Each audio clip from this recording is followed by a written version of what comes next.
Политика китайских властей по эксплуатации уйгуров как дешевая рабочая сила продолжается.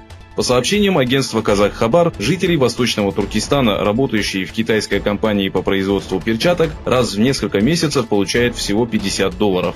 Гульзира Ауэльхан, согласившаяся дать интервью, рассказала каналу BBC News о том, что в различных секторах китайской промышленности в рабских условиях трудятся сотни тысяч работников. Землетрясение силой в 5 баллов произошло в Восточном Туркестане.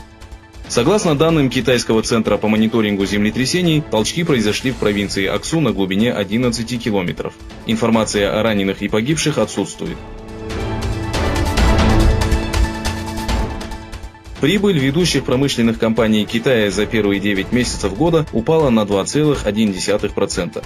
Чжу Хун из NBC сообщил, что по сравнению с аналогичным периодом прошлого года спад составил 3,3% в первом квартале, 1,9% во втором и 1,8% в третьем. С другой стороны, прибыль государственных промышленных компаний снизилась на 9,6%, что составило 1,39 триллиона юаней. Это примерно $196,47 миллиарда.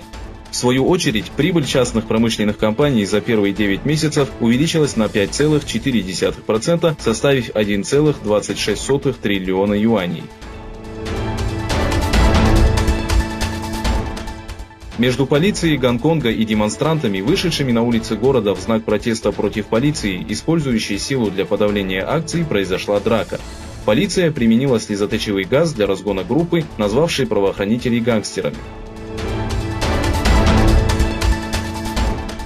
Афганские военные сообщили, что вчера вечером боевиками движения «Талибан» на контрольно-пропускной пункт Пуштункот провинции Фарьяб было совершено вооруженное нападение.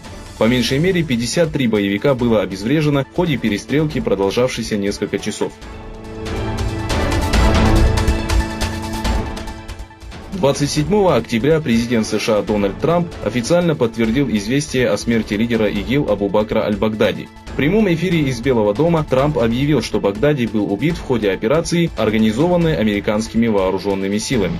Трамп заверил, что информация подтвердилась после анализов ДНК. Начиная с 2014 года, когда Багдади объявил о своем халифате, появлялись сообщения о его смерти, которые неоднократно оказывались ложными.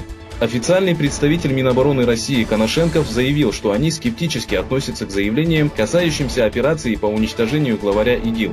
«У нас нет достоверной информации относительно операции, проведенной в Идлибе», заявил российский представитель.